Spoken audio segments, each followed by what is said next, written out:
കുട്ടി ജനിച്ചു കഴിഞ്ഞു, അത് കഴിഞ്ഞു നിങ്ങൾ. അതോടൊപ്പം അതിനുശേഷം നമുക്കറിയാം പലപ്പോഴും ബർത്ത്ഡേ ഉണ്ടാകും.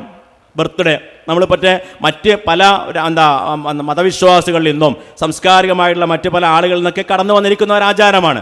ബർത്ത്ഡേ ചെയ്യൽ പുണ്യകരമായുള്ളൊരു കാര്യമാണ്, അതിന് പ്രതിഫലം കിട്ടും എന്നുള്ള ഒരു പ്രതീക്ഷയോടുകൂടി നിയ്യത്തോടുകൂടിയാണ് അത് ചെയ്യുന്നതെങ്കിൽ അത് ബിദ്അത്താവും.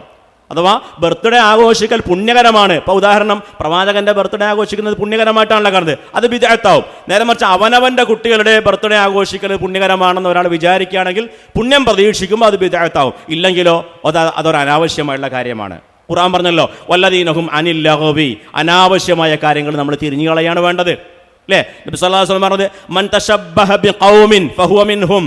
ഒരു സമൂഹത്തോട്, ഇതര മതസ്ഥരായ ആളുകളോട് അവരുടെ ആചാരങ്ങളിൽ, അവരുടെ അനുഷ്ഠാനങ്ങളിലൊക്കെ നമ്മൾ സാദൃശ്യത പുലർത്തുന്നുവെങ്കിൽ അവർ നമ്മുടെ കൂട്ടത്തിൽ പെട്ടവനല്ല എന്ന് പ്രവാചകന്റെ താക്കീത് നമുക്ക് കാണാം.